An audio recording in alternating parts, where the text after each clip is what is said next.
Keesokan harinya, setelah mengantar Siva ke sekolah, Anton pun langsung bersih-bersih rumah di dalam kamar mandi. Habis mandi, ia duduk sebentar di depan rumah sambil main HP. Bukan karena ia nggak ada kerjaan, tapi karena sedang idenya lagi buntung. Makanya ia mencoba main sosial media di depan rumah.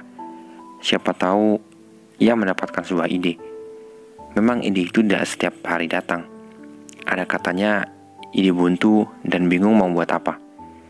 Jika ia bingung, biasanya ia makan banyak, nyemil, jalan-jalan sebentar, atau duduk santai di depan rumah sambil mikir tentunya.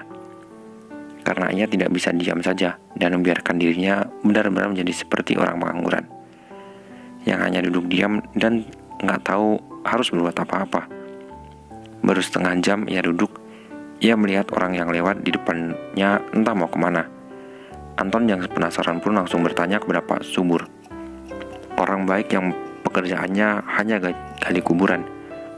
Kebetulan ia lewat di depan rumahnya. "Pak, ini ada apa ya? Kenapa orang-orang pada kesana semua?" tanya Anton. Ia bukan tipe orang yang kepo. Ia juga bukan tipe orang yang suka bergosip. Hanya saja saat ini ia sedang penasaran. Kenapa semua orang-orang pergi ke arah sana? Melewati rumahnya yang memang berada di pinggir jalan. Anaknya Pak Broto, dia sakit. Sudah dibawa ke rumah sakit. Kasih bunda. Tapi di sana alatnya tidak lengkap dan ia harus dibawa ke rumah sakit kota.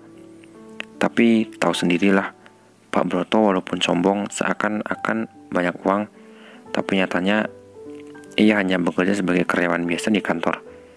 Gajinya mungkin cukup memenuhi kebutuhannya dan istrinya yang suka beli barang.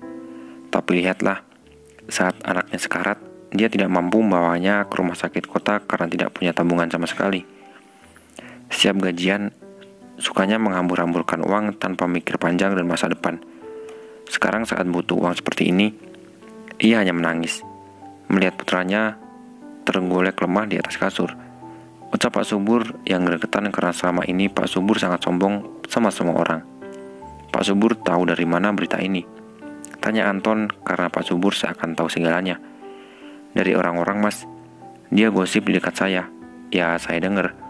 Dan mereka tahu dari Mbak Nuri, adiknya Pak Broto. Lagian, banyak yang tidak suka sama Pak Broto termasuk dengan saya. Soalnya dia pernah hina saya hanya karena pekerjaan saya gali kubur. Padahal walaupun hanya gali kubur yang penting kan halal. Makanya saya tidak suka. Tapi ya walaupun tidak suka, tetap saya ini tetangganya, walaupun rumahnya agak jauh.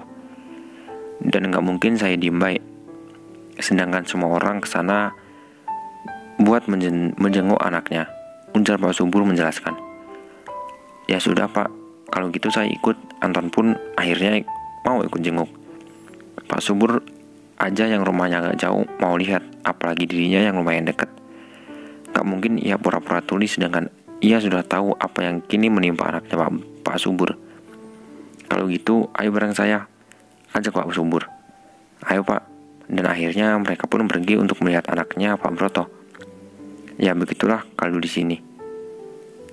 Kalau ada yang sakit, pasti orang-orang akan datang menjenguk. Ada yang bawa sesuatu. Ada yang hanya datang karena penasaran lalu dibuat